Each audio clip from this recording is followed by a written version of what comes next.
नमस्कार, स्वागत है आपका एनबी न्यूज में। मैं हूं आपके साथ सचिन चौहान। आज हम बात कर रहे हैं न्याय के द्वार पर मजदूरों का दर्द। आज मेरा देश रो रहा है, ये हम इसलिए कह रहे हैं क्योंकि जिस देश का मजदूर रो रहा हो या भूख से दम तोड़ रहा हो, वो देश कभी आगे नहीं बढ़ सकता। आज दिल को झकझोर देने वाली तस्वीरें देश देख रहा है, लेकिन इससे भी ज्यादा दर्द तब होता है जब उस पर राजनीति का नंगा नाच होता है। देश में कोरोना का कहर ऐसा टूटा कि पल भर में देश की तस्वीर बदल गई। जो कभी सपने में भी नहीं सोचा था, आज ऐसी तस्वीरों को पूरा देश देख रहा है और देश को हिला देने वाली ये तस्वीरें सामने आ रही हैं। आज मजदूर पूछ रहा है अपने ही देश में कि हमारी इतनी बेकदरी क्यों है साहब, हमारा क्या कसूर था कि आज हमें भूखे मरने के लिए छोड़ दिया गया। लेकिन अब मजदूरों की आहट न्याय के मंदिर तक पहुंच चुकी है। यह रिपोर्ट देखिए।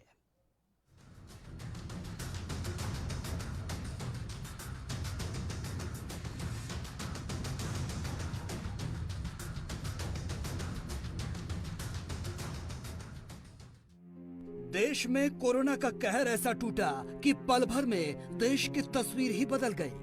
जो कभी सपनों में भी नहीं सोचा था, ऐसी तस्वीरों ने देश को हिलाकर रख दिया। मेरे देश का मजदूर आज रो रहा है, मेरा देश आज रो रहा है, पूछ रहा है इस आजाद भारत से, अपने ही देश में हमारी इतनी बेकदरी क्यों है साहब, हमारा क्या कसूर था जो हमें भूखे मरने के लिए छोड़ दिया। पांव में छाले पड़ गए, कई माताओं ने सड़क पर ही बच्चों को जन्म दे दिया, कई लोगों ने भूख से तड़प कर दम तोड़ दिया, तो कई हादसे के शिकार हो गए। लेकिन तुम्हारा दिल नहीं पसीजा सरकार। ये दुर्भाग्य है, इस संकट की घड़ी में सियासत का खेल जारी है। मजदूर मरे तो मरे, कोई फर्क नहीं पड़ता, लेकिन हाथ में सत्ता रहे ये जरूरी है। मजदूरों पर जो सियासत की डर्टी पॉलिटिक्स चल रही है, उसमें मजदूरों का भला दूर दूर तक नजर नहीं आता। लेकिन वो कहते हैं ना, जब पाप का घड़ा भर जाता है तो एक ना एक दिन उसे फूटना ही पड़ता है। आप सोच रहे हैं कि मजदूरों पर भला कौन मेहरबान हुआ, किसको मजदूर के दर्द का एहसास हुआ होगा, तो हम आपको बताएंगे। दरअसल न्याय के सर्वोच्च मंदिर तक बेबस बेहाल बदहाल मजदूरों की पुकार आखिर पहुंच ही गई। अब मजदूरों की बदहाली पर खुद न्याय के भगवान ने जिम्मेदारों से 48 घंटे में जवाब मांगा है। सुप्रीम कोर्ट ने केंद्र से लेकर राज्यों तक को हर एक को तलब कर जवाब मांगा कि मजदूरों की इतनी बदहाली का आखिर जिम्मेदार कौन है। वहीं एक और मजदूरों को लेकर सियासी अखाड़े में दांव पेच आजमाए जा रहे हैं, तो दूसरी तरफ भूख प्यास से देश का मजदूर दम तोड़ रहा है। सही बता रहा हूं कि मैं किसी मीडिया पहली बार बोल रहा हूं। मैंने आज ही अपने अधिकारियों को आदेश दिया है, उत्तर प्रदेश के अंदर अपने जितने भी ये मैन पावर हमारी है, इन सब की स्किल मैपिंग के साथ साथ इसके लिए एक कमीशन का गठन करके और व्यापक पैमाने पर रोजगार उन्हें उत्तर प्रदेश के अंदर ही उपलब्ध कराने की कार्रवाई। अब अगर किसी राज्य को मैन पावर चाहिए तो इस मैन पावर को सोशल सिक्योरिटी की गारंटी स्टेट गवर्नमेंट देगी, इसका बीमा कराएगी, इसको हर प्रकार से हम सुरक्षा देंगे। लेकिन साथ साथ राज्य सरकार बिना हमारी परमिशन के हमारे लोगों को लेकर के नहीं जाएगी, क्योंकि कुछ राज्यों में जिस प्रकार की दुर्गति हुई है, जिस प्रकार का व्यवहार हुआ है, उसको देते हुए हम इनकी सोशल सिक्योरिटी की गारंटी अपने हाथों में लेने जा रहे हैं। और इसके लिए मैंने आज एक कमीशन बनाने की व्यवस्था की है, जिसके लिए हम लोग बहुत शीघ्र एक एक अपने कामगार का, चाहे वो यहाँ का हो चाहे वह बाहर से आया हो, प्रत्येक की स्किल मैपिंग करेंगे, उसकी सुरक्षा, उसकी बीमा की व्यवस्था करेंगे, उसको हर प्रकार की सुविधाएं देंगे। उत्तर प्रदेश के अलावा देश और दुनिया में जहां कहीं भी जाएगा, राज्य सरकार उसके साथ हमेशा खड़ी रहेगी।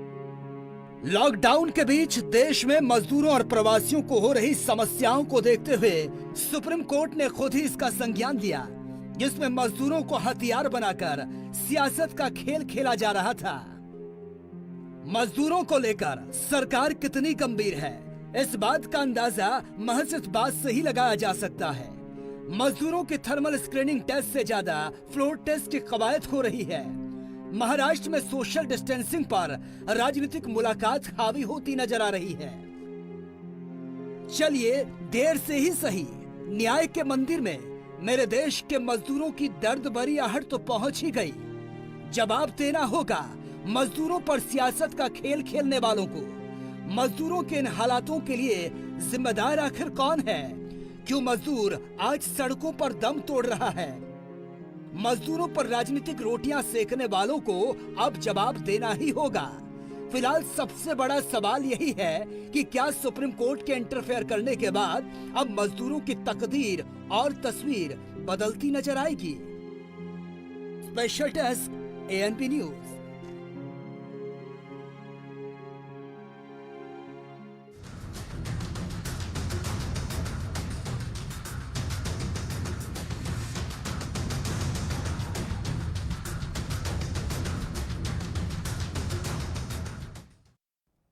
तो इस पूरी रिपोर्ट को आपने देखा और सुना भी होगा और बहुत कुछ समझ में आता है रिपोर्ट देखने के बाद कि मजदूरों को लेकर किस तरीके से सियासत जारी है। यानी कि थर्मल स्क्रीनिंग की बात हो रही है, लेकिन तैयारी तो फ्लोर टेस्ट की हो रही है। वहीं एनबी न्यूज के संवाददाता ने खुद धरातल पर जाकर इस पूरे मामले को कवर किया, क्योंकि यह मामला अब सुप्रीम कोर्ट तक पहुंच चुका है। देश के अंदर लगातार 2 महीने से ज़्यादा हो चुके हैं लॉकडाउन को चलते हुए, तो कहीं ना कहीं ये जरूर है पूरे देश के अंदर प्रवासी मजदूर जो हैं वो लगातार बाहर निकल रहे हैं शहरों से अपने गांव की तरफ जाने के लिए। कहीं ना कहीं हर तरीके का साधन इस्तेमाल करने की कोशिश कर रहे हैं, और जिन लोगों को साधन नहीं मिल पा रहे हैं वो पैदल ही चल रहे हैं। तो यानी कि कह सकते हैं अपने परिवार को लेकर, अपने छोटे छोटे बच्चों को लेकर साइकिलों पर, पैदल, या फिर कह सकते हैं जो जिन रिक्शों के थ्रू वो काम करते थे वही रिक्शे लेकर ही अपने गाँव तक जाने के लिए मजबूर हैं। लगभग लगातार 400 किलोमीटर, 500 किलोमीटर, यहाँ तक कि कई दिनों तक चलकर वो अपने घरों तक जाने के लिए मजबूर है। तो कहीं ना कहीं जरूर है, क्योंकि लगातार 2 महीने से ज़्यादा का समय हो चुका है लॉकडाउन को चलते हुए। केंद्र सरकार ने कोशिश की थी कि लगातार प्रवासी मजदूरों को किसी भी तरीके की दिक्कतें ना आए, मगर अगर दिक्कतें नहीं आती तो शायद प्रवासी मजदूरों को घरों से बाहर नहीं निकलना पड़ता, या फिर कहें अपने गाँव की तरफ जाने के लिए मजबूर नहीं होना पड़ता। क्योंकि अगर प्रवासी मजदूरों की माने तो कहीं ना कहीं ये जरूर है कि उन लोगों तक खाना नहीं पहुँच पाए, क्योंकि लगातार सुविधाएं नहीं पहुंच पाई। तो कहीं ना कहीं जरूरी है, जब मीडिया ने लगातार कवरेज करनी शुरू करी है, यानी कि कवरेज करके जो दिखानी शुरू करी है, तो कहीं ना कहीं ये जरूर है कि सुप्रीम कोर्ट ने अब जाकर संज्ञान लिया है इसके अंदर कि किस तरीके से प्रवासी मजदूरों की जो परेशानियां हैं या वो पैदल चलने के लिए मजबूर हुए हैं वो क्यों हुए हैं। क्योंकि राज्य सरकारों को अब और केंद्र सरकार को नोटिस जारी किया है सुप्रीम कोर्ट ने। तो सुप्रीम कोर्ट ने नोटिस जारी करने के साथ साथ गुरुवार को इसके अंदर सुनवाई की जाएगी कि भाई किस तरीके से राज्य सरकार और केंद्र सरकारों ने कार्य किया है। तो कहीं ना कहीं ये जरूर है, केंद्र सरकार और राज्य सरकारों ने कार्य तो किया है, मगर वो जनता तक या फिर कहें जो प्रवासी मजदूर है उन लोगों तक नहीं पहुंच पाया। कारण क्या था ये जानना होगा, क्योंकि इस तरीके की जो सुनवाई होगी जो गुरुवार को, उसके अंदर जो केंद्र सरकार और राज्य सरकार की तरफ से जो वकील होंगे वो अपनी फाइलें रखेंगे और किस तरीके से उन्होंने कार्य किया है वो जानने होगा कि भाई किस तरीके से कार्य किया। मगर सुप्रीम कोर्ट के अंदर जो संजय हेगड़े की जो बैठक होगी, यानी कि उसके अंदर जो पीठ होगी वो किस तरीके से फैसला लेगी ये देखना होगा। क्योंकि लगातार हमने ये देखा कि प्रवासी मजदूरों की परेशानियां काफ़ी हद तक बहुत ज़्यादा थी, क्योंकि पैदल चल रहे हैं और कई दिनों तक चल रहे हैं और भूखे प्यासे चल रहे हैं। अगर रातों को रुकने के लिए फुटपाथ का सहारा भी लिया गया उन्होंने, और यहाँ तक कि ट्रेन तक वो सो भी गए और काफ़ी हादसे भी हुए इसी को देखते हुए। तो कहीं ना कहीं ये जरूर है कि जिस तरीके से हादसे हुए हैं तो इसका जिम्मेवार कौन है, या फिर प्रवासी मजदूरों को तक खाना नहीं पहुँचाया या उनको रहने की सुविधाएँ नहीं मिल पाई उसका जिम्मेवार कौन है। क्योंकि आप जब देखना होगा कि गुरुवार को सुप्रीम कोर्ट किस तरीके से फैसला लेती है, या फिर कहें राज्य सरकारों की क्या दलील होंगी वो किस तरीके से रखी जाएगी, या फिर केंद्र सरकार की तरफ से जो दलीलें रखी जाएंगी वो गुरुवार को देखना होगा। क्योंकि गुरुवार को ही पता लग पाएगा कि किस तरीके से केंद्र सरकार और राज्य सरकारों ने जो प्रवासी मजदूरों के लिए सुविधाएं मुहैया कराई थी वो उन तक पहुंची या नहीं पहुंची। देखना होगा कि गुरुवार को क्या फैसला होगा सुप्रीम कोर्ट का। कैमरा पर्सन अजय चौहान के साथ राजीव कुमार तिवारी, एएनबी न्यूज, दिल्ली। तो जो तस्वीरें सामने आई एएनबी न्यूज के माध्यम से, उन धरातल की तस्वीरों को हमने दिखाया और सवाल जवाब भी पूछे हैं कि क्यों इन मजदूरों के साथ इस तरीके का बर्ताव किया जा रहा है। अब तक सिर्फ और सिर्फ इस पर राजनीति हो रही थी, एक दूसरे पर आरोप लगाए जा रहे थे, लेकिन अब यह मामला सुप्रीम कोर्ट तक पहुंच चुका है। जवाब देना होगा केंद्र सरकार को भी और राज्य सरकारों को भी। वहीं महाराष्ट्र के विधानसभा अध्यक्ष नाना पटोले का स्टेटमेंट भी सामने आ गया, जहां पर उन्होंने कहा कि यह वक्त राजनीति का नहीं है, मिलकर काम करने का है। जैसे मैं महाराष्ट्र से पहली बार अभी जो कोरोना के बाद दिल्ली आया, तो महाराष्ट्र में जो भी पॉलिटिकल सिचुएशन बनी हुई है जिसका मीडिया के माध्यम से देखे जा रहा है, ऐसी महाराष्ट्र में कोई स्थिति नहीं है। महाराष्ट्र की सरकार जिस तरह से केंद्र सरकार की जो कोविड-19 का जो सर्कुलर जो जारी की गई थी उसके ऊपर पूरी महाराष्ट्र की सरकार ने उसके ऊपर काम किया है। और ऐसे समय में आज हम सब लोगों ने राजकीय परिभाषा बाहर रखकर, विचारधारा बाहर रखकर हमने जिस तरह से पूरा देश कोरोना जैसे महामारी से लड़ रहा है, जूझ रहा है, ऐसे स्थिति में सबने मिलकर इस कोरोना की लड़ाई लड़ना चाहिए, ऐसा मेरा मत है। ये कोई लड़ाई कोई राजकीय लड़ाई हो नहीं सकती, क्योंकि ये देश के ऊपर संकट आया है और ऐसे समय में राजकारण बाजू रखकर ये सब चीज़ें करना चाहिए। हमें जो घटना हमारे सामने है उसको लड़ने का समय है और हम सब लोगों ने इस बातों में नहीं जाते हुए के लड़ने का ये समय है। सर, उन्होंने एक और बयान दिया है जहाँ उन्होंने ये कहा है कि बीजेपी यहाँ प्रदेश की सरकार गिराने में लगी हुई है, कैसे देखते हैं इसको? मैंने आपको कहा कि मैं स्पीकर इस नाते से मैं ये पॉलिटिकल झंझट में नहीं पड़ना चाहता, लेकिन ये समय सरकार गिराने और सरकार उठाने का नहीं है। ये समय हमें कोरोना से लड़ने का समय है और हमें देश की जनता को, हमारी राज्य की जनता को इस मुसीबत से बाहर निकालने का ये समय अपोजिशन और रूलिंग पार्टी को दोनों को भी करना पड़ेगा। ये गिराने और उठाने में नहीं जाना चाहिए। सर, जिस तरीके से तो ये आपने स्टेटमेंट नाना पटोले का भी सुना है। उन्होंने कहा कि इस पर राजनीति नहीं करनी चाहिए, मिलकर आगे बढ़कर काम करना चाहिए, क्योंकि मजदूरों को लेकर अब सुप्रीम कोर्ट ने सवाल पूछा है तो जवाब तो देना ही पड़ेगा। वहीं रेल मंत्री पीयूष गोयल ने कांग्रेस पर प्रवासी मजदूरों को लेकर निशाना साधा है। उन्होंने क्या कुछ कहा वो भी सुन लेते हैं। अलग दी जा रही थी तो भारतीय जनता पार्टी के सभी राज्य सुनिश्चित कर रहे थे या खुद दे रहे थे, मध्य प्रदेश खुद दे रहा था, या जो प्रवासी मजदूर आ रहे थे उनको लौटा रहे थे, इसलिए कि वो वहां पे पहुंच के क्वारंटाइन वगैरह टेस्ट होके अपना ये पैसा लेके अपने अपने घर जा सके। दुर्भाग्य है कि माननीय सोनिया गांधी जी ने जानकारियां लेने की कोशिश नहीं की और ये नहीं ध्यान दिया कि उनके खुद के राज्य क्या कर रहे हैं, और अपने वो खुद के राज्य को ही संभाल ले तो बड़ी देश के ऊपर कृपा होगी। देश कुछ नहीं कर सकते तो फिर आपने एक कोएलिशन बनाया किस आधार पे? कहाँ है आपका मिनिमम कॉमन प्रोग्राम? आपके 12 मंत्री क्या कर रहे हैं इस सरकार में? आपने इस सरकार को कंधा क्यों दे रखा है? तो मैं समझता हूं कि ये बेबुनियाद बात की है राहुल गांधी जी ने, और महाराष्ट्र की जनता कभी माफ नहीं करेगी इस अनैतिक व्यवस्था को, अनैतिक जो कोएलिशन, जो युति आज महाराष्ट्र में चल रही है, ये पूरी तरीके से अनैतिक भी है। और वहीं केंद्रीय मंत्री महेंद्र नाथ पांडे ने क्या कुछ कहा वो भी सुन लेते हैं। की, श्रमिकों की, गरीबों की जो एक बेमिसाल शानदार सेवा की है, तो उस सरकार ने तो देश की अन्य राज्य सरकारों के परिप्रेक्ष्य में अपनी इतनी मजबूत विश्वसनीयता कायम की है कि उस पर कोई टिप्पणी करने का तो सवाल ही नहीं पैदा होता। जहाँ तक माइग्रेंट लेबर की स्किल की मैपिंग का सवाल है, तो मैं आपको स्पष्ट कर दूं, मैंने खुद अपने विभाग के स्तर से सभी चीफ सेक्रेटरीज को पत्र भिजवाया है, सभी राज्यों को, कि आप अपने जो भी माइग्रेंट आए हैं उनका district wise, quarantine centre wise, जैसे भी उनको बेहतर हो सके उसकी मैपिंग करें और हम आगे उसी हिसाब से उनको स्किल की ट्रेनिंग और उसको आरपीएल करने की दिशा में हमारा विभाग उस दिशा में। तो ये तमाम प्रतिक्रिया भी आपने सुनी है। आलम यह है कि अब मजदूरों का किसी को ख्याल नहीं है, सिर्फ अपनी राजनीति रोटियां सेकनी है। और जब ये आहट, ये दर्द भरी बात सुप्रीम कोर्ट तक पहुंची तो उसका संज्ञान भी लिया गया है और अब टाइम पीरियड दे दिया गया है। केंद्र को भी जवाब देना होगा, राज्य सरकारों को भी जवाब देना होगा कि आखिर हमारे देश में मजदूरों के हालात ऐसे हुए क्यों। क्योंकि लॉकडाउन आपने कर दिया गया लेकिन मजदूरों के बारे में नहीं सोचा। आप उनको कह रहे हैं कि आप घर में रहें, सुरक्षित रहें, सब कुछ आपके पास पहुंचेगा। तो क्या मजदूरों का मानसिक संतुलन बिगड़ गया था कि सारी सुविधा अगर उनको मिल रही है तो फिर वो पैदल चलने के लिए मजबूर हो रहे हैं? वो तस्वीरें देश ने देखी हैं जो रुला देने वाली थी। कई माताओं की तो जो डिलीवरी है वो सड़क पर हुई है, कई बच्चों ने भूख के चलते दम तोड़ दिया, कई लोगों की क्वारंटाइन सेंटर में मौत हो गई। क्योंकि किस तरीके से जो अव्यवस्थाएं थी वो तस्वीरों को देश ने देखा। और आज सवाल यही है कि इसका जिम्मेदार कौन है। यह सवाल आम जनता भी पूछ रही है। और सबसे अच्छी बात तो यह है कि सुप्रीम कोर्ट ने खुद इस मामले का संज्ञान लिया है। जवाब देना होगा, एक एक आंसुओं का जवाब देना होगा तमाम राज्य सरकारों को और केंद्र सरकारों को, जिस पर सिर्फ और सिर्फ इस वक्त बयानबाजी चल रही है। और आज इसी मुद्दे पर चर्चा करने के लिए मेरे साथ राजकीय संपादक चंद्रशेखर त्रिशूल इस वक्त मेरे साथ स्टूडियो में मौजूद हैं। सर, स्वागत है आपका। सर, उम्मीद थी कि मजदूरों के दर्द को कोई समझेगा। तस्वीरें हम लगातार देख रहे हैं, देश को झकझोर देने वाली तस्वीरें सामने आ रही हैं। लेकिन जिस भी पार्टी से जब यह सवाल पूछा जाता है तो यही स्टेटमेंट सामने आता है कि कहां है, हमें तो नजर नहीं आ रहा है, हम तो सब कुछ प्रोवाइड करवा रहे हैं, जितने भी मजदूर हमारे राज्य में पहुंच रहे हैं। अगर सत्ता पक्ष से पूछा जाए तो वो घूम फिर के या तो पश्चिम बंगाल या फिर महाराष्ट्र, लेकिन अब लगता है कि जो न्याय है, न्याय का मंदिर है, वहां तक आवाज पहुंच चुकी है और उम्मीद भी है कि जल्द से जल्द न्याय भी मिलेगा।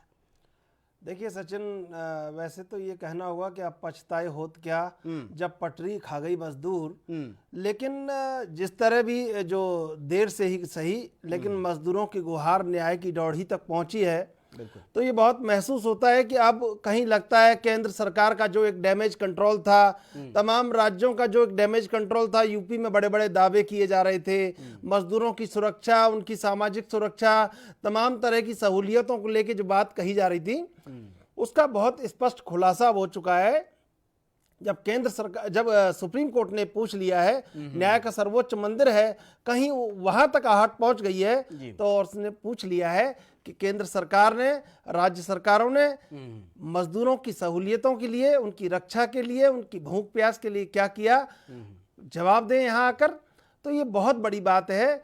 62-63 दिन, जितने दिन गुजरे, लेकिन कम से कम उनकी बात वहां पहुंची है। तो अब आने वाले समय में, अब तक जो न्याय नहीं मिल पाया, लेकिन अब जो मिलेगा ये भी बहुत काफी है और इससे बहुत बड़ी तस्वीर सही हो सकती है। बिल्कुल चंद्रशेखर जी, जैसे जैसे समय नजदीक आ रहा है, क्योंकि कल का टाइम ये दिया गया है, समय नजदीक आ रहा है, तो राज्य सरकार और केंद्र सरकार की धड़कनें भी बढ़ रही हैं कि भैया क्या जवाब हमें देना है। लेकिन देखिए कितना नंगा नाच हो रहा है राजनीति का, कितनी डर्टी पॉलिटिक्स खेली जा रही है मजदूरों को लेकर, तमाम बड़े बड़े दावे। लेकिन महाराष्ट्र में देखिए, वहां पर अभी भी बैठक चल रही है, उद्धव ठाकरे ने बैठक बुलाई है, यानी कि संकट है महाराष्ट्र के ऊपर।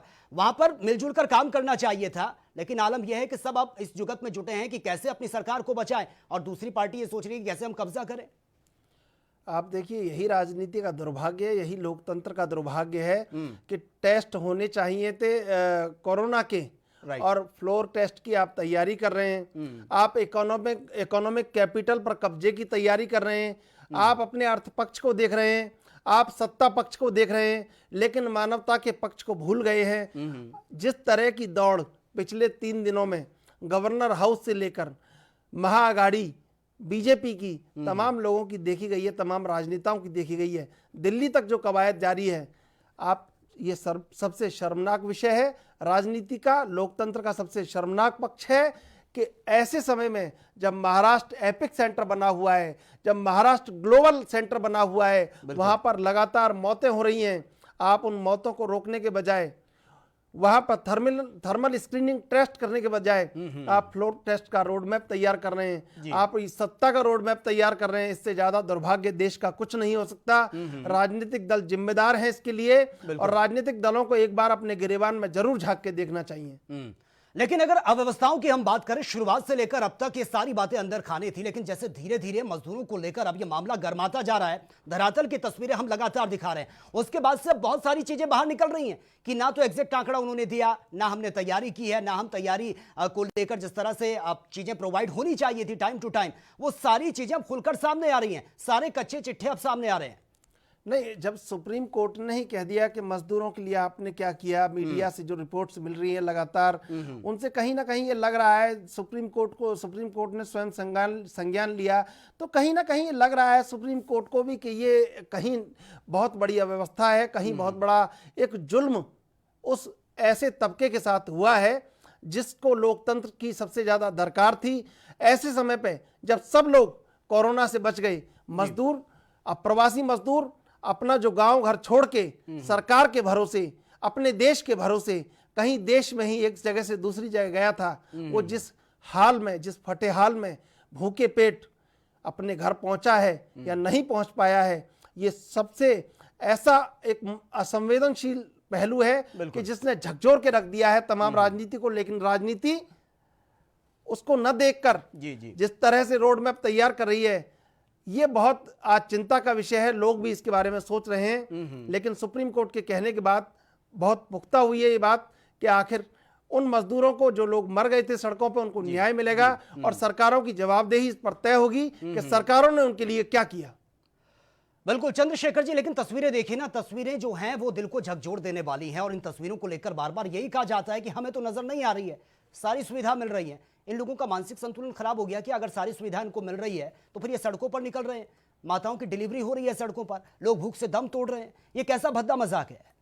देखिए, पॉलिटिकल एजेंडा देश में सचिन इतना हावी रहा कि कोरोना जैसे महासंकट में भी आप एक सरकार मध्य प्रदेश में बनी, दूसरी सरकार गिराने के लिए लगातार कवायद जारी है। देश बहुत स्पष्ट रूप से सब कुछ देख रहा है। आप राजनीति कीजिए, तमाम बातें कीजिए, लेकिन ऐसे समय पे जब पूरा देश ये निगाह लगा के बैठा है कि हमें सरकार से, लोकतंत्र से कुछ मिलेगा, लोकतंत्र में जो लोग जिम्मेदार लोग हैं उनसे हमें सुरक्षा मुहैया होगी, हमें सुविधाएं मुहैया होगी, हमें हमारी जरूरतों का वो ध्यान रखेंगे, लेकिन वो आपकी जरूरतों का ध्यान न रखकर अपने सत्ता के विस्तार में लगे हों, अपने सत्ता को और व्यापक करने में लगे हों, महाराष्ट्र इकोनॉमिक कैपिटल है उस पर कहीं कब्जे की तैयारी करने में लगे हों, वहां बड़े औद्योगिक घरानों का एक जमावड़ा वहां रहता है। तो ये तमाम बातें हैं, ये देश देख रहा है, और देश के इस देखने पर कहीं सुप्रीम कोर्ट ने अगर थोड़ी अपनी निगाह सरकार पर टेढ़ी की है तो निश्चित रूप से न्याय मिलने की उम्मीद है, वो गहरी हुई है। और उस न्याय मिलने की उम्मीद से जो लोग पटरियों पर कट गए थे, जो मजदूर जो सड़कों पर कुचल गए थे, जो गर्भवती महिलाएं सड़कों पर मर गई थी, जो बच्चे मर गए थे, कहीं ना कहीं उनकी आत्मा को तसल्ली तो जरूर मिलेगी कि हमारी न्याय के मंदिर में ही सही, देर ही सही, लेकिन गुहार। लेकिन चंद्रशेखर जी, जो तस्वीरें हम शुरुआत से लेकर अब तक देख रहे थे, मुझे तो यह समझ में आ रहा है कि शायद इसी वक्त का इंतजार किया जा रहा था कि महाराष्ट्र में आंकड़े बहुत तेजी से बढ़े, उसके बाद बैठे बैठे हमारे हाथ में मुद्दा आ जाए, हम बोले देखिए महाराष्ट्र का क्या हाल हो रहा है, बीजेपी की सरकार बन जाएगी तो सब कुछ नॉर्मल हो जाएगा। यानी कि एक मौके की तलाश थी और वो मौका मिल गया। देखिए, कहां दिखाया जा रहा है ये सब, कहां बोला जा रहा है। आप बहुत बड़ा वर्ग इस बात से ताल्लुक ही नहीं रखता कि कौन भूखे मर रहा है, कौन लगातार एएनबी जिस तरह से मुहिम चलाकर पिछले लंबे समय से मजदूरों के हक की बात कर रहा है। और आज ये नहीं चंद्रशेखर जी, ये सवाल दरअसल मैंने इसलिए पूछा है क्योंकि जितने भी स्पोक्स पर्सन बीजेपी के हमारे साथ जुड़े हैं, जितने भी लीडर जुड़े हैं, उनका स्टेटमेंट यही होता है कि उनको बाकी राज्य नजर नहीं आते। उनको लगता है कि सब जगह बिल्कुल परफेक्ट है। वो घूम फिर के या तो पश्चिम बंगाल या फिर महाराष्ट्र, तो उससे तो यही लगता है कि वो ताक में बैठे थे कि भैया हमें तो ये काम करना है, थोड़ा आप सब्र रखिए, आने वाले वक्त में सीधा अटैक होगा। देखिए सचिन, ये बहुत बड़ी जीत है एएनबी की भी। एएनबी लगातार, हम बहुत लंबे समय से मजदूरों के हक और हित की बात को लेकर लगातार बहस कर रहे थे, इस बात को उठा रहे थे कि देश में मजदूर परेशान है, और जिस तरह सुप्रीम कोर्ट ने संज्ञान लिया है। लेकिन राजनीति आज भी अगर कहीं सही रास्ते पर आ जाए तो ये भी लोगों के लिए तसल्ली वाली बात होगी। महज जवाब पेश कर देने से, सुप्रीम कोर्ट में ये कह देने से कि हमने अपनी उनकी जरूरतों का ख्याल रखा, या कागजों के बड़े बड़े पुलिंदे पेश कर देने से। बिल्कुल चंद्रशेखर जी, आपके पास मैं आऊंगा। बीजेपी के स्पोक्स पर्सन अशोक पांडे इस वक्त हमारे साथ फोन लाइन पर बने हैं। अशोक पांडे जी, स्वागत है सर आपका एनबी न्यूज में। जी नमस्कार। अशोक पांडे जी, सीधा सवाल मेरा यही है कि कितने तैयार हैं आप सुप्रीम कोर्ट को जवाब देना है मजदूरों को लेकर? देखिए, हमें किसी को जवाब नहीं देना है, हमें अपनी जिम्मेदारी निभानी है। अच्छा। और भारतीय जनता पार्टी पूरे तौर पर अपनी जिम्मेदारी के साथ आज तत्परता के साथ पूरी चिंता कर रही है कि हम इन श्रमिकों को, इन कामगारों को कैसे उनके घर तक पहुंचाएं। अच्छा। अभी मेरी आपकी बात हो रही है और इसी बातचीत के दरमियान ही आपको बताऊं कि 1100 मजदूरों को लेकर देहरादून से एक ट्रेन अररिया के लिए निकल चुकी है बिहार। तो कुल अब तक 1595 श्रमिक स्पेशल ट्रेनें चलाई जा चुकी हैं। 21 लाख से अधिक प्रवासी मजदूरों को उनके गंतव्य तक पहुंचाया। बिल्कुल अशोक पांडे जी, आपने देहरादून का जिक्र किया। मैं खुद उत्तराखंड से बिलोंग करता हूं। वहां पर स्थिति यह है कि कोरोना मरीजों की संख्या बहुत तेजी से बढ़ रही है, लोग परेशान है वहां के। उसका बीजेपी की सरकार है। बिल्कुल, उसका कारण है कि वहां पे जो वातावरण है वो थोड़ा ठंडा है। अच्छा। और ऐसे में अभी पूरी तरह से अनुपालन नहीं हो रहा था, लेकिन उसको भी स्थिति नियंत्रण करने में लगे हुए हैं। बहुत जल्द ही वो स्थिति वहां पे नियंत्रित होगी। ठीक है अशोक पांडे जी, आप लाइन पे बने रहिए। राजनीतिक संपादक चंद्रशेखर त्रिशूल भी हमारे साथ इस वक्त स्टूडियो मौजूद हैं, वो आपसे कुछ पूछना चाह रहे हैं। अशोक पांडे जी, आपने कहा कि हमें किसी को जवाब नहीं देना है, तो सुप्रीम कोर्ट को तो जवाब आपको देना ही होगा कल। नहीं, हम जवाब, मैंने कहा हम किसी के जवाब देने के लिए कार्य नहीं करते, हम अपनी जिम्मेदारी के साथ अपने कार्य को करते हैं। सर्वोच्च न्यायालय क्या, हमारी जवाबदेही पहले जनता के लिए है, उसके बाद सर्वोच्च न्यायालय के लिए है। अशोक पांडे जी, जवाब तो आपको देना होगा कल। सुप्रीम कोर्ट ने टाइम दिया है 28 मई का। बिल्कुल देंगे, तो जवाब तो आपको देना होगा। आप जवाब से तो नकार नहीं सकते। बिल्कुल नहीं, है ना? जवाब आपको देना होगा, सर्वोच्च न्यायालय को ही जवाब देना होगा। और सर्वोच्च न्यायालय ने कोई बात कही है तो बहुत बड़ी बात है। देश का सर्वोच्च न्याय का मंदिर है। मैं आपसे जानना चाहता हूं मध्य प्रदेश में फ्लोर टेस्ट करवाते रहे आप बिल्कुल तसल्ली से मेरे इत्मीनान से मेरी सवाल को सुनिएगा। फिर अब मध्य प्रदेश के बाद महाराष्ट्र में जिस तरह की कवायद चल रही है, राजनीतिक सरगर्मियां तेज हैं, गवर्नर हाउस के भीतर बाहर ही बीजेपी हो रही है, आपको लगता नहीं है मानवता का संवेदनशील पहलू बहुत गहरे कष्ट में है, संकट में है? इस समय सरकार न बना के आप फ्लोर टेस्ट की तैयारी न करके थर्मल स्क्रीनिंग टेस्ट की तैयारी करते। तमाम जिम्मे दो तीन सरकारें थी देश में आपके विपक्ष की, अगर उनको भी संभाल के काम कर लेते तो देश का नक्शा कुछ और होता। आज आपने देखा होगा कि सबसे ज्यादा आज कोरोना वायरस में सबसे ज्यादा संक्रमित 57,000 से ऊपर सिर्फ जो है महाराष्ट्र में है, और उसके बाद राजस्थान। अगर मैं पूरे जिम्मेदारी और निष्ठा के साथ आपसे कहना चाहूंगा कि आज अगर हम टॉप 10 की सूची में पहुंचे हैं, संक्रमित देशों की टॉप 10 सूची में पहुंचे हैं, तो उसका पूरा का पूरा दायित्व दिल्ली, महाराष्ट्र और राजस्थान को ही जाता है। ये पूरा श्रेय उन तीनों राज्यों का है। अगर आप किसी की बात नहीं मानेंगे, आपको प्रधानमंत्री 7 बार हाथ जोड़ जोड़ करके आपसे निवेदन कर रहा है, जनता मान रही है। आपने देखा होगा कि चाहे वो ताली बजाने की बात हो, पूरा देश एक साथ खड़ा था, चाहे दीपक जलाने की बात हो, पूरा देश एक साथ खड़ा था। उस समय राहुल गांधी जी, कांग्रेस पार्टी क्या कर रही थी? बहुत बढ़िया, बहुत अच्छा, ये बहुत अच्छा हुआ। आज मैं अशोक पांडे जी, मुझे पूरी बात अपनी कहने दीजिए। मैं आपकी बात को पूरे ध्यानपूर्वक सुन रहा था, और आप भी मेरे उत्तर की प्रतीक्षा करिए। आपसे विनम्र निवेदन है। बिल्कुल बिल्कुल अशोक पांडे जी, सरकार गिराने में विश्वास नहीं रखते। मैंने पहली लाइन कही थी, जिस पर आपने मुझ पर चोट किया। मेरा तब भी यही उत्तर था कि हम कभी भी हम वोट की राजनीति नहीं करते, हम समाज में समरसता की राजनीति करते हैं, हम प्रचार की राजनीति नहीं करते। जो लोग प्रचार कर रहे हैं, प्रचार के जरिए भ्रम फैला रहे हैं, हम उस चीजों के खिलाफ है, और हम देश में समृद्धि की बात करते हैं, सुकून की बात करते हैं। लेकिन आज मध्य प्रदेश में क्या हुआ? ठीक है अशोक पांडे जी, अब सुन लीजिए सर, बहुत टाइम आपको दिया है बोलने का। अशोक पांडे जी, अब सुन लीजिए। अशोक पांडे जी, कानून मंत्री रविशंकर अभी प्रेस कॉन्फ्रेंस कर रहे थे, राहुल के सवालों का जवाब दे रहे थे, राहुल गांधी के सवालों का। मैंने कॉन्फ्रेंस नहीं देखा, मैं अभी कार्यालय में ही हूं। अच्छा, जवाब मैं आपको कुछ बता देता हूं। उन्होंने राजस्थान के भीलवाड़ा मॉडल को सिरे से खारिज कर दिया, और राजस्थान की लगातार आप भी कर रहे हैं, राजस्थान भी मतलब विफल रहा है कोरोना को रोकने में। लेकिन मैं आपसे ये जानना चाहता हूं, खुद आपके प्रधानमंत्री मोदी तारीफ करते हैं राजस्थान मॉडल के, राजस्थान के सीएम की तारीफ करते हैं, गहलोत सरकार की तारीफ करते हैं, और आप ये कहते हैं कि राजस्थान भी विफल रहा, महाराष्ट्र भी विफल रहा, पश्चिम बंगाल भी रहा। तो इस बात को किस तरह से लिया जाए? बीजेपी में प्रयोग होते हैं। एक शब्द से मुझे खास इतराज है, मैं पहले दिन से अपने ट्वीट के जरिए बार बार इस शब्द का इतराज कर रहा हूं। कोई मॉडल कुछ नहीं होता, सब प्रयोग होते हैं।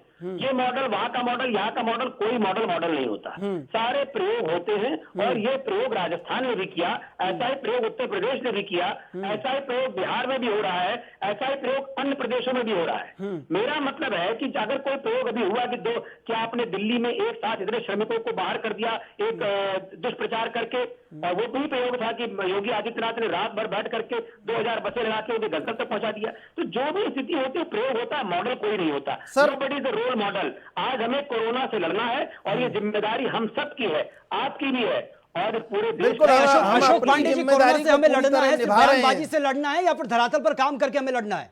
हम धरातल पे ही काम कर रहे हैं। उन्हीं काम का नतीजा है कि 1595 श्रमिक ट्रेनें चलाई जा चुकी हैं। अच्छा। और 36 ट्रेनें जो माल वाहक थी उनको रोका भी बिल्कुल, जो ट्रेनें चली हैं उसमें सोशल डिस्टेंसिंग की कैसे धज्जियां उड़ी, वो भी सबने देखा है। देखिए, ये तो एक अलग व्यवस्था है। आप एक प्रश्न को कई चीजों से मर्ज नहीं कर सकते। अगर 21 लाख श्रमिकों को 21 लाख से अधिक श्रमिकों को हमने उनके गंतव्य तक पहुंचाया है, तो उसकी तारीफ भी होनी चाहिए। नहीं, लेकिन अशोक पांडे जी, वजह होगी ना उसकी, वजह होगी कि एकदम से इतना प्रेशर आपके ऊपर पड़ा, पहले आपने ध्यान नहीं दिया, जब दबाव आपके ऊपर पड़ा तो आनन फानन में ट्रेनें आपको करनी पड़ी, क्योंकि मजदूर निकल रहे थे। कोई दबाव नहीं, जब सारी सुविधा मजदूरों को आप दे रहे थे, तो सुप्रीम कोर्ट को इंटरफेयर क्यों करना पड़ा? क्यों आपसे अब सवाल जवाब हो रहे हैं? मामला है अशोक पांडे जी, क्यों सुप्रीम कोर्ट को इंटरफेयर करना पड़ा? क्यों आपसे पूछा जा रहा है कि भैया क्लैरिफिकेशन दीजिए?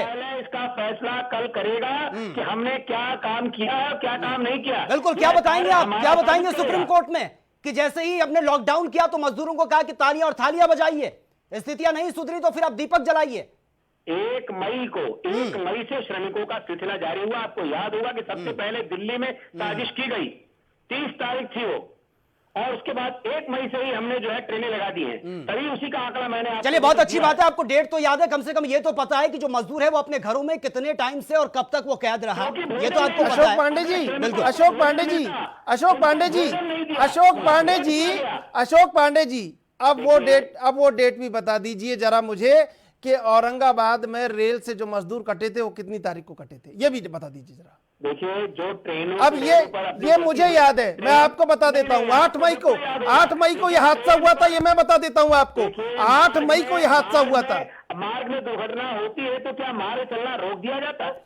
मैं आपको, आपने अगर वो ट्रैक पे सो रहे थे तो वो गलती किसकी थी? बिल्कुल उन्हीं की गलती थी, गलती उन्हीं की थी।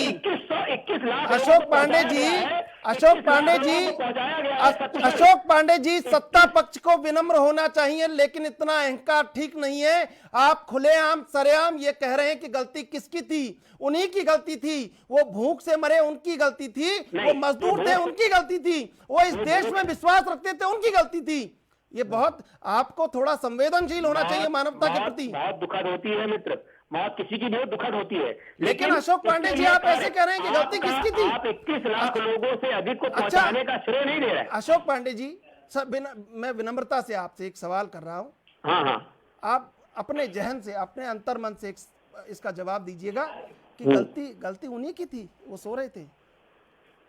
मैंने आपसे पहले भी कहा कि मृत्यु कुछ भी हो दुखद होती है, लेकिन अगर मृत्यु दुखद है तो उनके कारणों पर आप उस पर भी देखिए, उसके लिए हम दुखद, हमने तो पहले भी कहा कि दुखदाई है, लेकिन अगर कोई गलती होती है तो उस गलती से हम 21 लाख लोगों को पहुंचाया तो वो कमी छिप जाती है क्या? अशोक पांडे जी, आपका बहुत बड़प्पन है, आपने जिस तरह पूरे देश को संभाला, पूरा देश आपका स्वागत कर रहा है, सुप्रीम कोर्ट स्वागत कर रहा है, कल आपको सुप्रीम कोर्ट ने स्वागत करने के लिए बुलाया है कि आपका स्वागत है आपने जो किया है। लेकिन मैं आपसे ये जानना चाहता हूं कि जो मजदूर मरे, जिस तरह मरे, गलती उनकी नहीं थी, विवाह समारोह में नहीं जा रहे थे अशोक पांडे जी।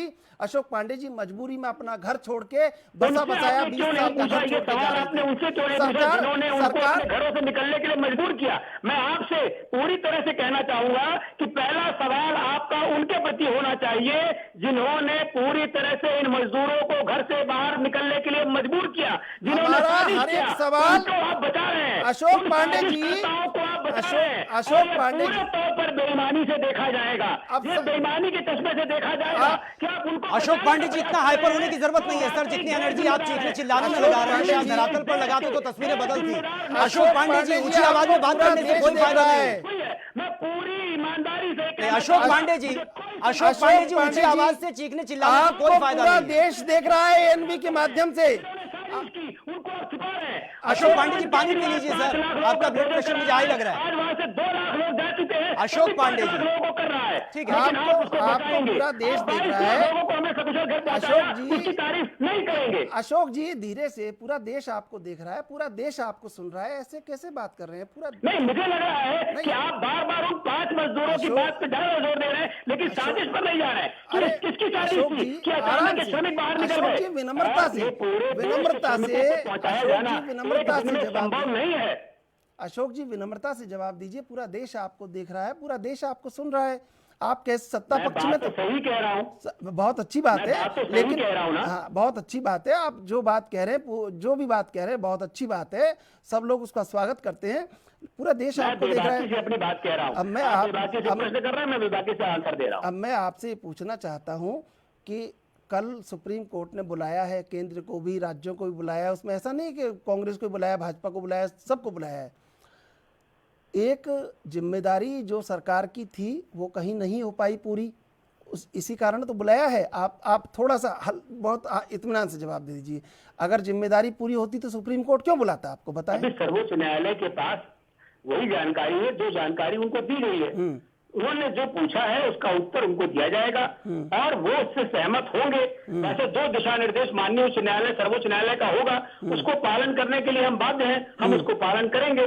जो सुधार हमें करना होगा हम करेंगे। वो दिशा निर्देश हमको सर्वोच्च न्यायालय से मिलेगा, हम उसका इंतजार करेंगे, स्वागत करेंगे। अब मैं आपसे पूछना चाहता हूं कि सरकार कहीं अपनी, अभी राजनीति छोड़ दीजिए, 2 मिनट के लिए एक बात समझिए कि कहीं सरकारें अपनी जिम्मेदारी पूरी नहीं कर पाई, तब सुप्रीम कोर्ट ने बुलाया कि आपने जिम्मेदारी पूरी की होती तो ये मजदूर इस तरह नहीं परेशान होते। अब उसमें सभी सरकारें आ गई। आपको लगता है कि लोकतंत्र में अगर ये जिम्मेदारी पूरी हो जाती तो कुछ और नक्शा होता, कुछ और चेहरा होता इस लॉकडाउन का, इस कोरोना का? हमने आपसे पहले भी कहा, प्रथम लाइन में कहा कि हमने पूरी जिम्मेदारी के साथ, हमारी सरकार ने पूरी ईमानदारी के साथ यह कोशिश की कि इन श्रमिकों को, इन कामगारों को इनके घरों तक सकुशल पहुंचाया जाए, और इसीलिए उनके भोजन पानी की व्यवस्था से लेकर के उनको पहुंचाने तक का कार्य किया। बात है और जवाब देना उनको है जिन्होंने इसमें नौटंकी मचा करके सियासत की, जिन्होंने साजिश की, उनको ही जवाब देना पड़ेगा, और वो उसकी तैयारी करें। हम पूरी तरह से तैयार हैं। अच्छा, अब वो माननीय सर्वोच्च न्यायालय हमारे कार्यों के आलोक में जो दिशा निर्देश हमको देगा, हम आगे से उसका अनुपालन सुनिश्चित करेंगे, अच्छा, पूरी ईमानदारी के साथ। अच्छा, वो महाराष्ट्र और पश्चिम बंगाल और राजस्थान के अलावा कौन कौन है, थोड़ा ये भी बता दीजिए। ये तो पता है हमें। पश्चिम बंगाल का तो मैंने तो आपसे कहा कि महाराष्ट्र इन 3 सरकारों को श्रेय जाता है। नहीं, इनके अलावा पूछ रहा हूं मैं तो, ये तो मैंने आपको सूची में पहुंचा ये है, तो हमने आपको दिल्ली, राजस्थान और महाराष्ट्र। अशोक पांडे जी, हम सरकार गिरा रहे हैं, हमने कहा हम कोई कार्य ऐसा नहीं कर रहे हैं जो जिनको चलाना ना है, जो अपने कृत्यों से खुद गिर रहे हो, हम उसमें कुछ के लिए उनसे क्या कह सकते हैं। और ये आपने देखा कि मध्य प्रदेश में जो हुआ, कमलनाथ सरकार ने अगर चेतावनी को माना होता, प्रधानमंत्री की बातों को माना होता, तो कोरोना वहां पर इस तरीके से आघात नहीं कर पाता जितने क्षेत्र में वहां पहुंचा। आनंद फानंद में जितना शिवराज सरकार ने, केंद्र सरकार ने करा कंट्रोल किया, उसके लिए उनको साधुवाद दिया जाना चाहिए। रुक गया, और लगातार उत्तर प्रदेश में बसें खाली जा रही हैं, बहुत बड़ी अच्छी व्यवस्था है, लेकिन सरकार को जिम्मेदार जो होना है वो सरकार नहीं हो पा रही है उतनी ज्यादा, इसको आपको स्वीकार करना होगा पांडे जी।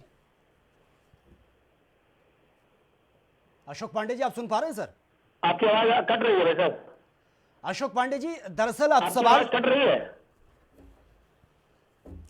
ठीक है अशोक पांडे जी, आपको दोबारा से कनेक्ट करते हैं। जिस तरह की बयानबाजी हो रही है चंद्रशेखर जी, लेकिन हम देख रहे हैं कि इतना ज्यादा हाइपर हो जाना, वो भी जिनकी सरकार है, जब उनसे सवाल पूछा जाता है मजदूरों को लेकर, तो ये तिल मिलाना क्या लगता है आपको कि इस वक्त पे तो बहुत नम्र तरीके से पेश आना चाहिए कि भैया बहुत सेंसिटिव हालात बने हैं और ऐसे में आप बौखला रहे हैं, यानी कि गलती भी आप कर रहे हैं, उल्टा चोर कोतवाल को डांटे। देखिए, अभी रविशंकर प्रसाद प्रेस कॉन्फ्रेंस कर रहे थे, कागज का एक पुलिंदा उनके हाथ में था। बहुत गौरतलब बात है, उन्होंने पुलित्जर पुरस्कार के लिए बोला, पुलित्जर को भी पॉलित्जर बोले, पढ़ नहीं पाए, इतना बड़ा पुलिंदा उनको दे दिया कि क्या क्या बोलना है क्या क्या नहीं बोलना है वो खुद भी समझ नहीं पाए। खुद जिस राजस्थान की, जिस गहलोत सरकार की प्रधानमंत्री मोदी तारीफ करते हैं, उसी पर वो कटाक्ष और आक्षेप लगा रहे थे कि भीलवाड़ा मॉडल कुछ नहीं है, वो लोगों के द्वारा तय किया गया था। अब ये लोग ही जब तय कर रहे थे तो पूरे देश में लोग बना लेते, पूरे देश में लोग कर लेते, फिर सरकारों का क्या लेना देना है? सरकारें होनी नहीं चाहिए, जैसा उनने कहा रविशंकर प्रसाद ने। तो अगर जब लोग ही कर रहे हैं और जब सुप्रीम कोर्ट आपको बुला रहा है, सुप्रीम कोर्ट ने स्वागत करने के लिए बुलाया है कल बीजेपी को, तमाम केंद्र को, राज्यों को, तो ये बात स्वीकार करनी चाहिए। लोकतांत्रिक जिम्मेदारी थी, उसमें सरकारें विफल रही हैं, और विफलता का सबसे बड़ा सबूत है, अब वो 1 मई की डेट उन्होंने बता दी मरकज की, लेकिन 8 मई नहीं बता पाए कि 8 मई को मजदूर कटे थे सुबह 5:30 बजे। बिल्कुल, लेकिन चंद्रशेखर जी, इस बौखलाहट से बहुत कुछ समझ में आता है। अब जैसे जैसे टाइम नजदीक है, भैया जवाब आपको देना है। अब तक तो वो कह रहे थे कि हम क्यों जवाब दें, हमारा तो पहला दायित्व है लोगों की मदद करना, हम क्यों जवाब दें। और उसके बाद जब उनको पूछा कि आप सम्मान नहीं करते सुप्रीम कोर्ट का, तो एकदम से बदल गए। यानी कि आंखों पर पूरी तरह से पट्टी बंधी है कि जो अगर हाईकमान कहेगा कि भैया सब कुछ नॉर्मल है, तो ये भी कहेंगे नॉर्मल है। अगर इनको आगे कोई घटना घटती है, हाईकमान कह दे कि कुछ नहीं हुआ, तो ये कहेंगे कुछ भी नहीं हुआ है। इस तरीके का खेल खेला जा रहा है। देखिए, ये जो थॉट प्रोसेस है बीजेपी का या तमाम जो सत्ता पक्ष का, कि जो हमने किया है वो सही है और बाकी जो लोग कर रहे हैं वो गलत है, ये बिल्कुल भी कतई लोकतांत्रिक नहीं है।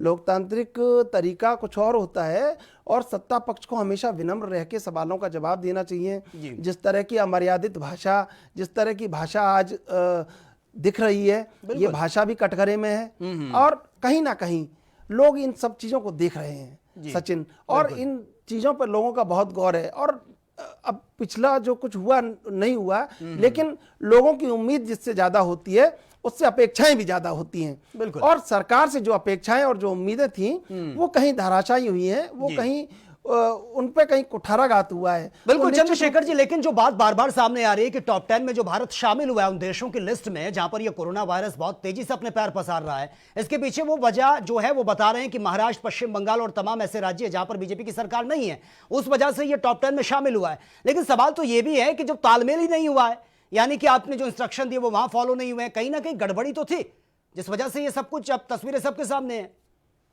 देखिए यही पॉलिटिकल एजेंडा है कि ह्यूमन एजेंडा कहीं डेमोक्रेटिक एजेंडा कहीं उसमें छुप गया है। पॉलिटिकल एजेंडा ये है कि कैसे अपना विस्तार करना है, कैसे देश में एक ब्रांडिंग करनी है कि जो ये हो रहा है ये। ठीक है चंद्रशेखर जी, आपको रोकना चाहूंगा। प्रदीप भट्ट कांग्रेस के स्पोक्स पर्सन इस वक्त हमारे साथ फोन लाइन पर है। प्रदीप भट्ट जी, स्वागत है सर आपका एनबी न्यूज में।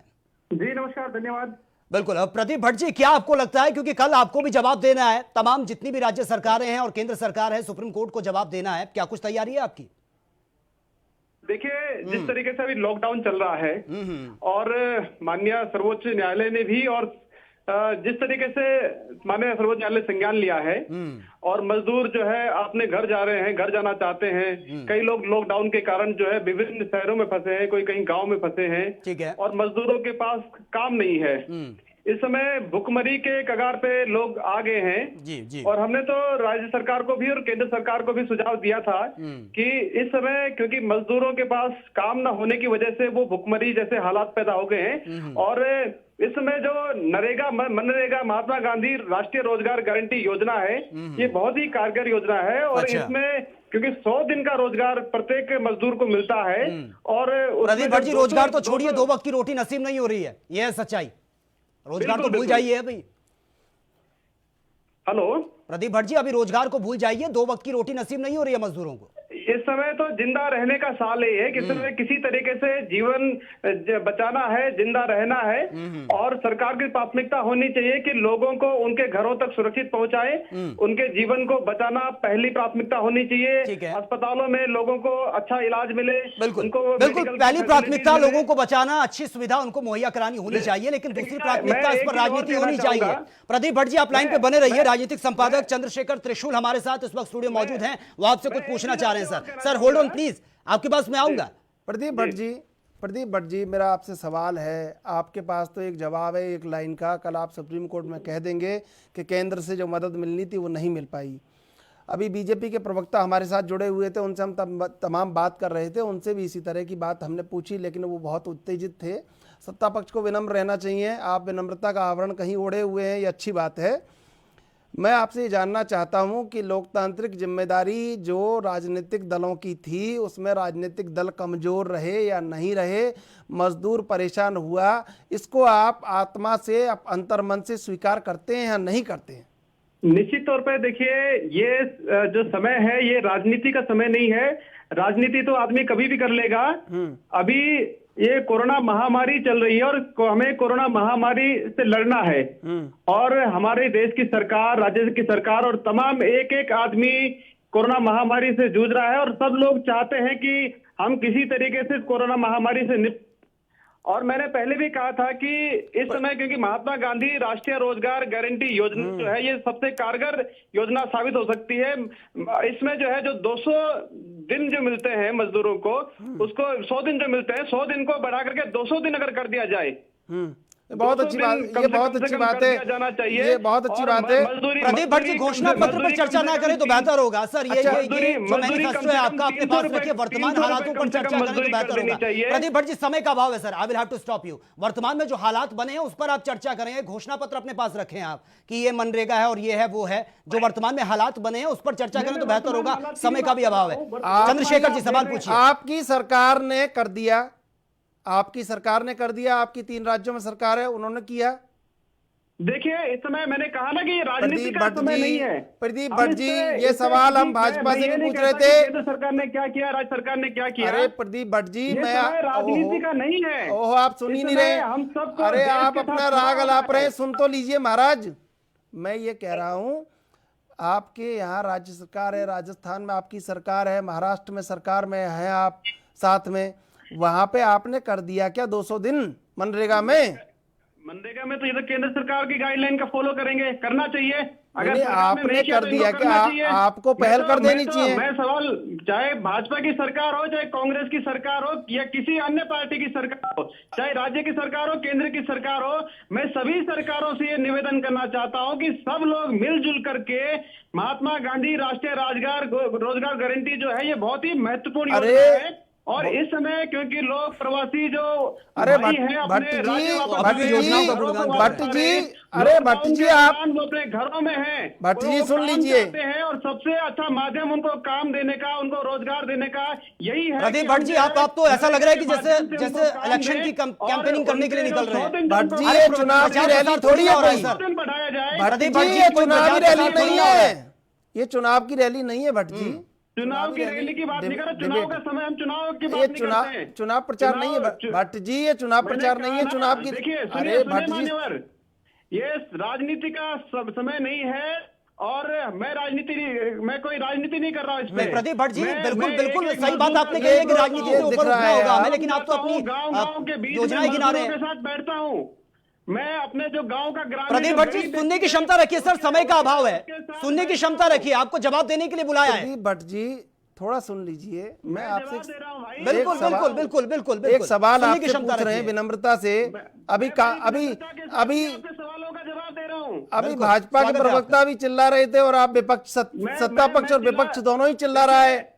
देखिए मैं चिल्ला नहीं रहा हूँ, मुझे इस देश की पीड़ा है, इस देश के मजदूरों का दर्द मैं महसूस कर सकता हूँ। पीड़ा महाराष्ट्र से लेके सब जगह दिख रही है। ग्रामीण क्षेत्रों में जाता हूँ और मैं मजदूरों से सीधे संपर्क में बहुत रहता हूँ। जो हमारे आपने गरीब बहुत आदमी काम है, किया है। उनका जो दर्द है मैं आपके चैनल के माध्यम से देश के प्रधानमंत्री जी तक पहुंचा रहा हूँ। बिल्कुल। अगर मेरी बात आपके चैनल के माध्यम से उन तक पहुंचे, सरकारों तक पहुंचे, तो इस विषय का जरूर संज्ञान है कि जो मनरेगा में जो 200 दिन का रोजगार मिलता है ये बहुत कम है। अरे मैं आपसे पूछ रहा हूँ, अरे प्रदीप भट्ट जी, आपकी सरकार ने कर दिया, राजस्थान में सरकार है, आप ही कर दिया आपने।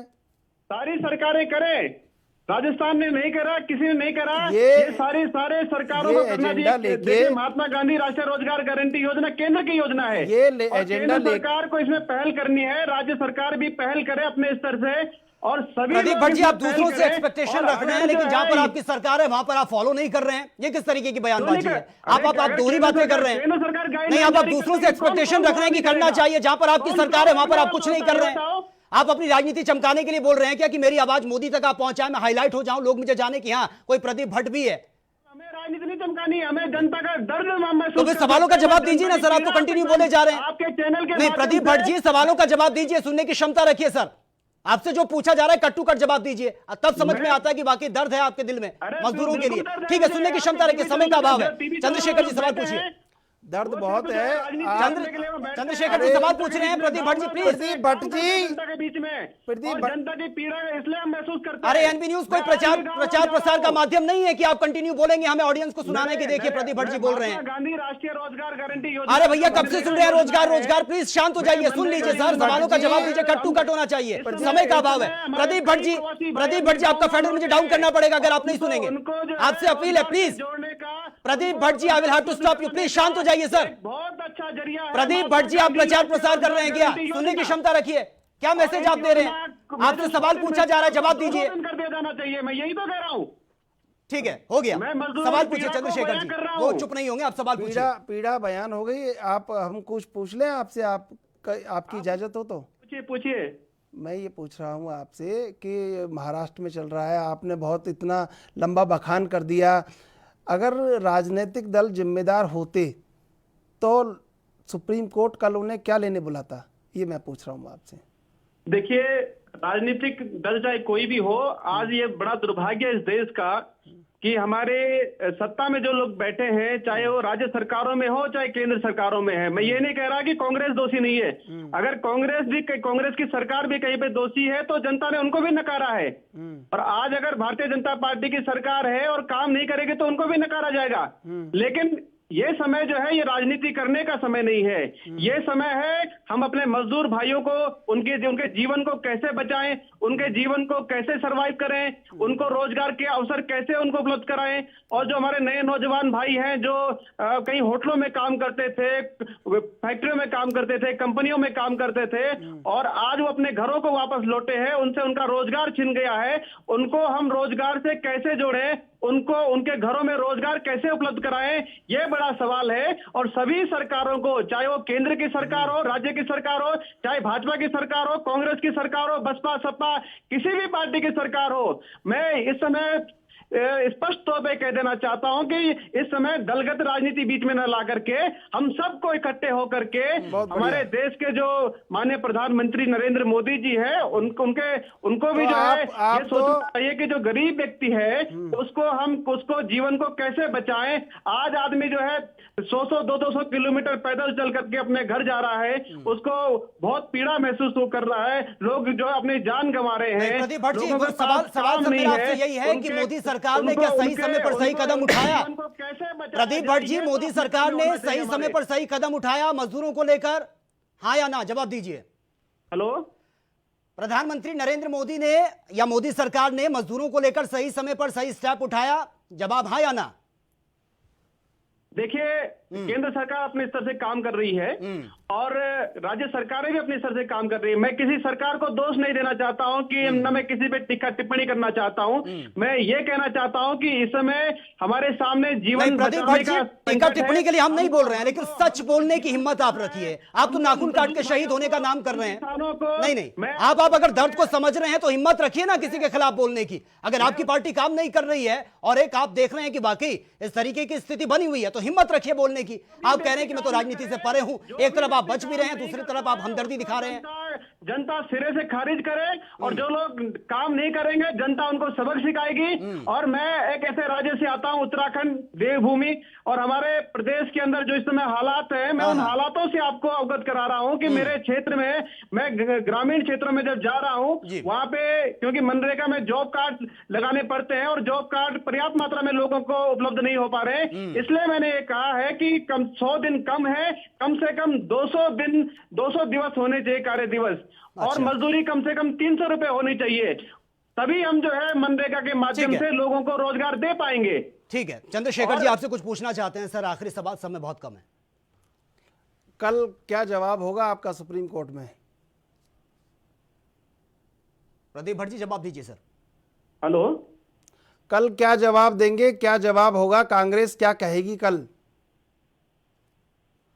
कांग्रेस क्या कह रहे हैं? जवाब देना है। अपना सवाल दोहराइए आप। सुप्रीम कोर्ट में कल जवाब देना है। राज्य सरकारों ने, केंद्र सरकार ने जो जिम्मेदारी मजदूरों के प्रति नहीं निभाई, इसके बारे में आपका क्या कहना है? ये जिम्मेदारी है कांग्रेस की भी?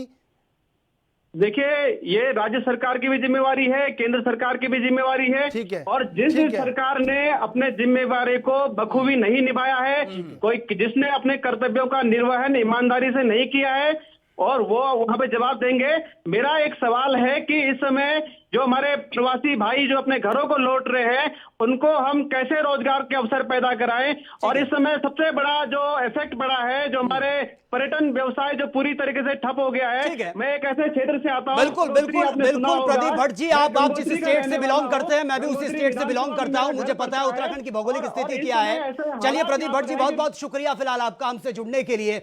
चंद्रशेखर जी, समय बहुत कम है, फाइनल कमेंट मैं आपसे लेना चाहता था लेकिन समय का अभाव है। आपका भी बहुत बहुत शुक्रिया इस डिबेट का हिस्सा बनने के लिए। तो जिस तरह की राजनीति हो रही है, इस दलदल से थोड़ा ऊपर उठना होगा। हालांकि अब समय जैसे जैसे कम है, राज्य सरकारों की और केंद्र सरकार की धड़कनें बढ़ रही हैं। जवाब देना होगा कि मजदूरों को लेकर अब तक धरातल पर कितना काम हुआ है, तैयारियां हो चुकी हैं, किस तरीके से जवाब देंगे, क्या कुछ रिस्पॉन्स मिलेगा, ये तो कल ही क्लियर हो पाएगा। लेकिन सच तो यही है कि जिस तरीके के वादे राज्य सरकारों की तरफ से या फिर केंद्र की तरफ से किए गए थे, धरातल पर उसके बिल्कुल अपोजिट है। ऐसा कुछ भी बदलता हुआ नजर नहीं आ रहा है। आलम यह है कि इस राजनीति के पचड़े में मजदूर पिसता हुआ नजर आ रहा है। तो फिलहाल मेरे साथ इतना ही। तमाम खबरों के लिए आप बने रहिए एनबी न्यूज के साथ। नमस्कार।